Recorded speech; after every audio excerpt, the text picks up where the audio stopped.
Ini adalah salah satu film terburuk yang pernah dibuat, yang berjudul The Room. I did not hit her. I did not. Oh, hi Mark. Meski sangat absurd, film rilisan tahun 2003 ini dipuja-puja oleh ribuan fans setianya. Walaupun setidaknya hanya di Amerika saja. Para fansnya mengaku sangat menikmati film ini. Bahkan mereka tidak pernah bosan untuk merewatch film ini sampai berkali-kali. Dan sampai sekarang pun, terkadang masih ada screening untuk menayangkan film ini di beberapa bioskop lokal di Amerika sana. Bahkan saking fenomenalnya, studio A24 juga sampai membuat film biografinya yang menceritakan tentang proses pembuatan film ini yang diberi judul The Disaster Artist. Did not hit her. I did not. Oh, hi, Mark. Melihat fenomena ini, maka muncullah satu pertanyaan. Why? Why, Lisa? Why?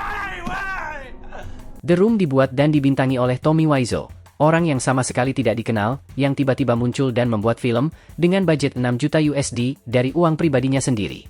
Dan untuk sinopsisnya, The Room bercerita tentang seorang pria bernama Johnny. Pria sukses yang sangat mencintai tunangannya, Lisa. Yang sayangnya, tidak dengan Lisa. Lisa merasa bosan dengan Johnny, dan karena itu, Lisa akhirnya menggoda sahabat Johnny yang bernama Mark, yang akhirnya menyebabkan cinta segitiga di antara mereka. Meskipun sinopsisnya terdengar normal, saat menonton filmnya, kalian pasti akan dibuat terheran-heran. You're just a chicken. Chip, chip, chip, chip, chip. Hi, doggy. You're my favorite customer. Thanks a lot. Bye. Banyak sekali dialog dan scene yang tidak masuk akal di film ini. Dan tingkah laku karakter juga bisa dibilang aneh, atau memang aktingnya saja yang kurang, entahlah. Yang jelas, filmnya jelek. Dan film ini masuk ke dalam kategori para sinema, atau film di luar dari kategori film mainstream. Kategori para sinema sendiri, diantaranya termasuk genre horor, film sci-fi, film monster Jepang, hingga pornografi. Dan lebih spesifik lagi, The Room bisa dikategorikan sebagai trash film, atau film sampah. Yang mana merujuk pada beberapa kriteria berikut, yaitu filmnya diproduksi dengan budget minim, dibuat secara amatir, serta bukan merupakan film mainstream.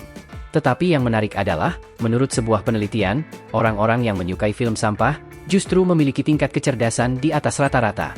Dr. Kevin Sarkos dari Max Planck Institute mengatakan bahwa penikmat film sampah bisa dikatakan cerdas karena biasanya mereka mampu menganalisis bagian mana dari film sampah yang mereka tonton yang kualitasnya buruk. Selain itu, para penikmat film sampah biasanya mendapatkan kesenangan karena sebuah ironi, dan biasanya mereka akan menertawakan ironi tersebut. Yang dalam hal ini adalah buruknya film sampah tersebut. Kesenangan ini ternyata juga bisa memperkuat ikatan sosial antar individu. Dan pada kasus film The Room, hal ini terbukti dengan antusiasnya orang-orang yang datang untuk menonton screening, atau nobar, bahkan setelah lebih dari 2 dekade pasca perilisan filmnya. Biasanya saat nobar, mereka kompak mempersiapkan sendok plastik untuk dilempar ke layar di beberapa adegan tertentu. Karena hal tersebut, film ini akhirnya juga dikategorikan sebagai cult film, atau film kultus.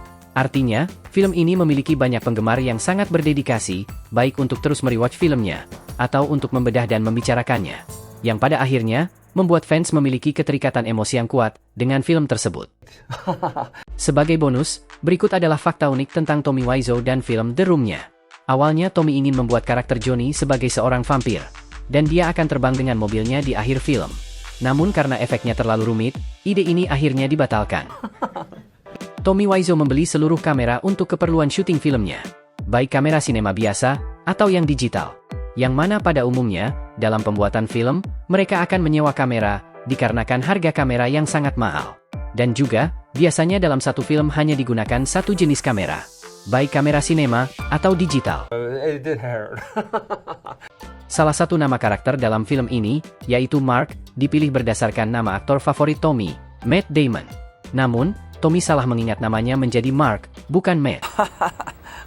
What a story, Mark. Adegan di rooftop ini dibuat dengan green screen. Padahal terdapat rooftop sungguhan dekat dengan lokasi syutingnya. Karena menurut Tommy itulah sinema. Harus menggunakan green screen. Dan masih banyak lagi keunikan-keunikan dari film ini. Sayangnya, jarang sekali layanan streaming yang memasukkan film ini. Tetapi, jika ingin tahu proses di balik filmnya, kalian juga bisa menonton film biografinya di Netflix. Man, you got this. Show him all. Yes. Okay. I'll do it.